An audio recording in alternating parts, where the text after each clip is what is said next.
Professor William Liebenberg describes 2025 not as a failure or a quiet year, but as a preparation phase. According to this view, the real economic shift is not meant to explode in 2025, but to unfold in 2026, after systems, rules, and structures have been put in place. Many people expected fireworks too early, while the real work was happening behind the scenes. As we move toward 2026, public discussion around the global economy has intensified. Inflation is cooling, growth expectations are rising, and major changes in finance and regulation are starting to align. Supporters of this outlook argue that 2025 was about setting the table, while 2026 is where the meal actually begins. Several economic signals are often mentioned to explain why expectations are shifting. Inflation has moved closer to the 2% range, easing pressure on households and businesses. Economic growth projections are stronger than in previous years, suggesting improved consumption and trade. Governments are also reporting higher tariff revenues and unusually large tax refunds, reflecting changes in policy and economic activity. Taken together, these signals do not guarantee a boom, but they do suggest that the worst instability may be behind us. The economy appears to be stabilizing rather than overheating or collapsing. From this perspective, 2025 makes more sense when viewed as a transition year. Laws were drafted, regulations clarified, and institutions adjusted to a new financial environment. Interest rates remained restrictive, forcing markets to adapt instead of relying on cheap money. Payment systems, compliance rules, and financial infrastructure were quietly upgraded. This is why 2025 felt slow or frustrating to many people. It was not designed to feel rewarding, it was designed to be corrective. One of the biggest changes during this period has been the formal move to regulate digital assets. Governments and regulators began defining what different digital assets actually are, how they can be held, and how they must comply with existing laws. The goal has been to reduce uncertainty and protect consumers while allowing innovation to continue.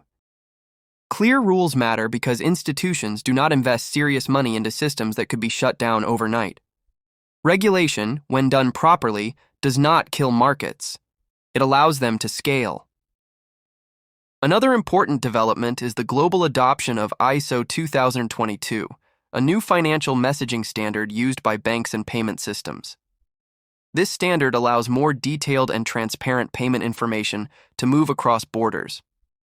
It also makes it easier for compliant digital assets to interact with traditional financial systems. Only assets and networks that meet these technical and regulatory standards will be able to participate fully in the future global payment system. This is where alignment becomes more important than hype. Looking ahead to 2026, proposed legislation such as the Clarity Act is expected to further define how digital assets are regulated. Supporters argue that clearer legal boundaries between regulators will reduce confusion, attract institutional capital, and accelerate innovation without abandoning oversight. This is why many analysts see 2026 as a release phase rather than a launch phase. The groundwork has already been done. The question is how effectively it will be used. At the same time, renewed interest in tangible assets is growing. Gold and silver remain long-standing hedges against uncertainty. Strategic minerals are becoming more important for energy, defense, and technology. Alongside these, compliant digital assets are increasingly viewed as tools rather than experiments. Some interpretations go beyond economics and into social change. These views argue that financial awareness leads to political awareness. When people become less dependent on debt, subsidies, or fragile systems, they gain leverage. Empowered people tend to demand better policies and accountability. From this angle, 2026 is framed not just as an economic shift, but as a period of awakening. Financial sovereignty leads to personal confidence, and confident citizens are harder to control. This principle is often linked to the broader GESARA narrative. In conclusion, the idea of 2026 as a year of abundance is based on real trends, not guarantees. Cooling inflation, regulatory clarity, upgraded payment systems, and institutional readiness are aligning. Whether this results in lasting prosperity depends on discipline, cooperation, and public understanding. 2025 was about preparation and awareness. 2026 is expected to be about activation and empowerment. It begins with financial understanding, and it grows with financial freedom. I would categorize 2025. We had some important victories, some important policy announcements, some important movement, but as I've described it, 2025 was setting the table, and especially on the economy, I think the feast and the banquet's going to be in 2026.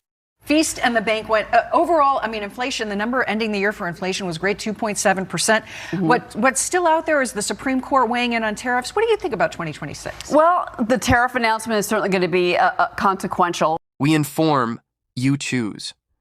This library does not offer false hope or sensational news.